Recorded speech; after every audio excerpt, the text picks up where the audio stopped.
महाशक्ति को खोजने के लिए लोग फेसबुक, टेलीग्राम, इंस्टाग्राम, यूट्यूब वगैरह सब पे खोज रहे हैं। मगर कभी ये सोचा कि उसको खोज रहे हो, अगर वो सम्मुख आएगी तो क्या करोगे?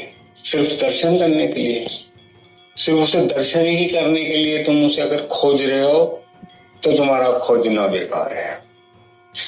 क्योंकि जो वो मेहनत कराएंगे वो मेहनत बड़ी अलग होगी। मैंने जहां तक सुना है, जहां तक मेडिटेशन में देखा है, या जहां तक मेडिटेशन में कराया जाता है, उसमें कम से कम दिन में 2.5 घंटे बैठना है मेडिटेशन में। एक बार में 2, 3, 4, 5 बार, चाहे 5 बार बैठ जाओ, चाहे एक बार में बैठ जाओ। मेडिटेशन में ध्यान को एकत्र करके, एक जगह स्थिर रह करके, कोई भी ख्याल ना आए, कोई भी कुछ ना आए, इस तरीके का वो ध्यान कराएंगे। क्या हम सब इसे कर सकते हैं? अगर हम कर सकते हैं तो महाशक्ति को खोजने का, करने का, उनके साथ उनकी टीम का कोई स्व होगा।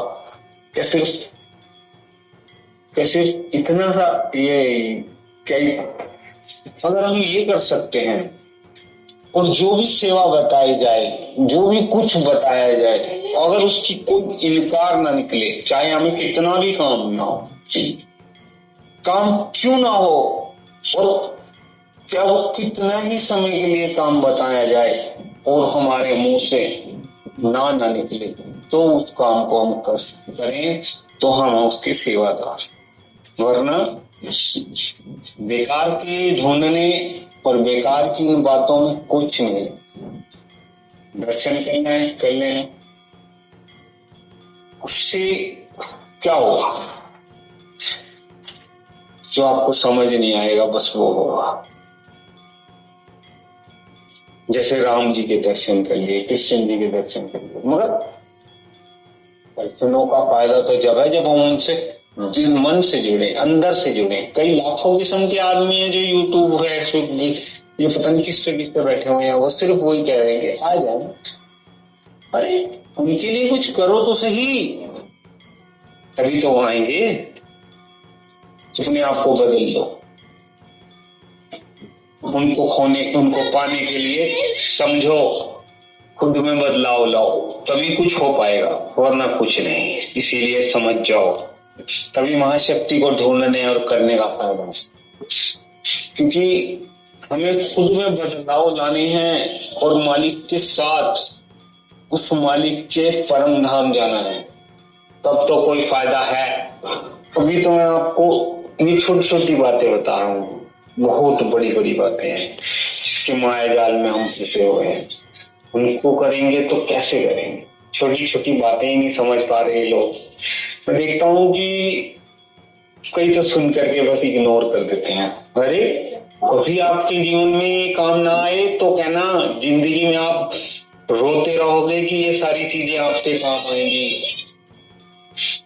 एक दिन सभी को इस मंच पे आना होगा, जो मंच ये तैयार किया जा रहा है। मुझे मालूम है एक दिन सब इस मंच पे आएंगे, सब यहीं आकर के सब ही काम करेंगे, जितने भी हैं, क्योंकि बहुत से अहंकार में बैठे हैं, अपने आप को बहुत कुछ समझते हैं।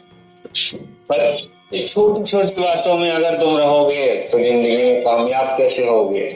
ऐसे अहंकार, किसी का कहा बुरा लग गया, अरे कल कहा था आज भी बुरा लग रहा है, जो हुआ वो हुआ, उसके आगे बढ़ो।